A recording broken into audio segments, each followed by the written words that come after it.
Imagine being told by your parents that you would soon be forced to pack up everything you own and leave behind everything you ever knew. For some of you, this may have been a reality during childhood, and honestly, college is similar in some ways. Moving, as they call it, is never fun. I've moved twice, but my first move from New York to Massachusetts was much more notable and taught me some important things at a young age. My parents broke the news to my sister and I when they took us to our favorite local cafe called Steam. My sister was devastated. She was a little bit older than me, so I was shocked. I didn't know what to think. I didn't really react too much.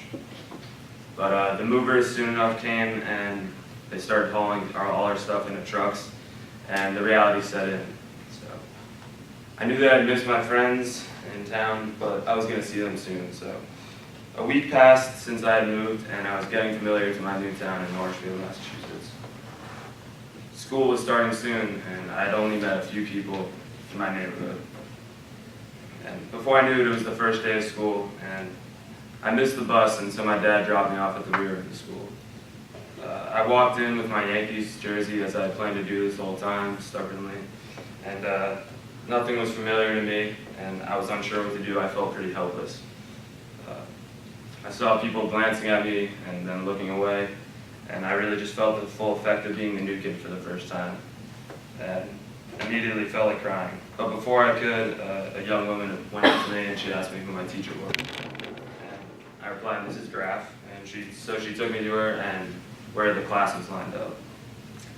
So I met Mrs. Graff, and she proceeded to introduce me as the new kid from New York. This was really weird to me, and I've never felt like this, never thought of myself as that. And it put me in the spotlight and kind of pissed me off, but it made me envious of the other kids that were around me that didn't have to go through this stuff. And so I met some of the new classmates, and they were actually pretty friendly and welcoming. I met some kid named Danny Smith, and we began talking about baseball and Red Sox versus Yankees, which was a pretty common theme throughout my time there. And I started talking to other classmates about life in New York, what it was like, and whose pizza was better, which obviously New York's pizza is superior to any others. And, but I already felt comfortable, or more comfortable than I expected, and happy in this new company. But I definitely missed my old town and friends. I realized that I missed them, but I already felt optimistic about this whole move. I realized that making new friends and connections is actually not that bad, and if you reach out to people and you're confident and you're friendly and appreciative of what they do for you, the right people tend to gravitate towards you. So this move in general prepared me for future occasions where I needed to adapt, and since then I felt much more comfortable meeting new people and just acclimating to new surroundings. I figured out that to feel comfortable and at home, you really have to accept your situation and make an effort to develop relationships. And being depressed about change, it really limits your potential to grow and learn from an experience. Not everyone has moved homes during their childhood, but coming to VT is pretty similar, so I'm sure you guys can relate.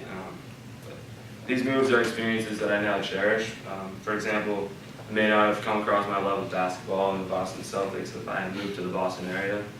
I can visit old friends anytime and at different places that I once called home. It's pretty cool.